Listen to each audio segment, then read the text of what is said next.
Bonjour à toutes et à tous. Cette semaine, nous lirons deux parachiotes, la paracha de Behar et la paracha de Bechukotai.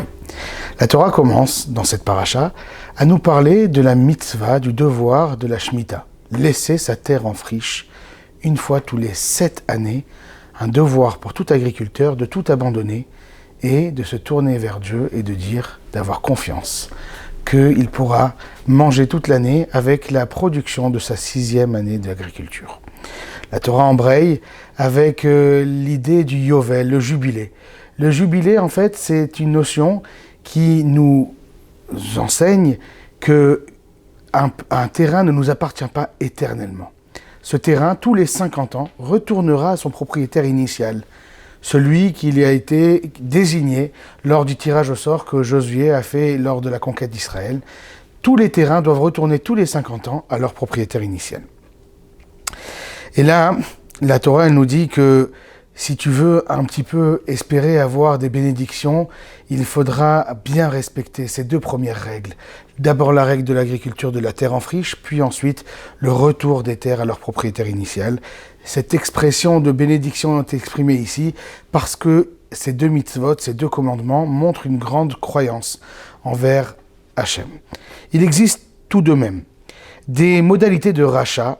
Pour une personne qui aurait dû vendre son terrain pour un problème X ou Y, il y a des modalités de rachat que la Torah développe ensuite dans la paracha. La Torah nous dévoile ensuite que le peuple juif devra accueillir toute la tribu des Lévis et les accueillir convenablement. Leur terre leur est donnée éternellement et leurs terrains ne devront pas être touchés par d'autres personnes que la tribu du Lévi. La Torah nous met en garde ensuite sur le devoir de regarder à droite, regarder à gauche, pour essayer de voir s'il n'y a pas un de nos frères qui souffre d'une grande pauvreté. Il faudra tout faire pour l'aider, bien entendu en lui prêtant de l'argent, bien entendu en ne demandant pas des intérêts pour l'enfoncer un peu plus dans sa difficulté, mais de lui prêter gentiment, sans aucun intérêt.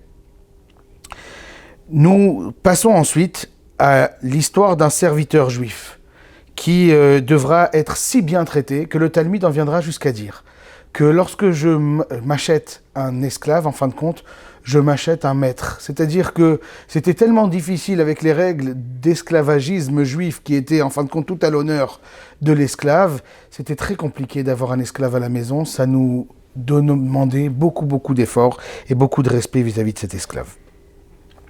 Dans la paracha de Bechukotai, la 2e paracha que nous lirons cette semaine, la paracha commence en nous donnant l'envie et en nous promettant de nombreuses bénédictions lorsque l'on respectera la Torah et lorsque l'on l'étudiera la Torah aussi.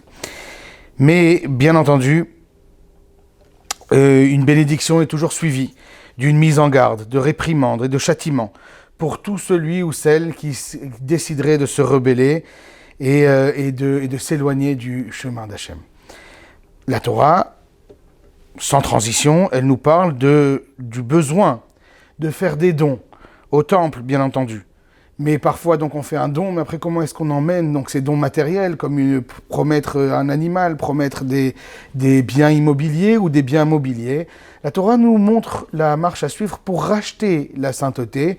Et étant donné que c'est toujours le temple qui doit gagner, on devra toujours rajouter un petit pourcentage en plus lors du rachat de ces objets qui ont été consacrés à Dieu.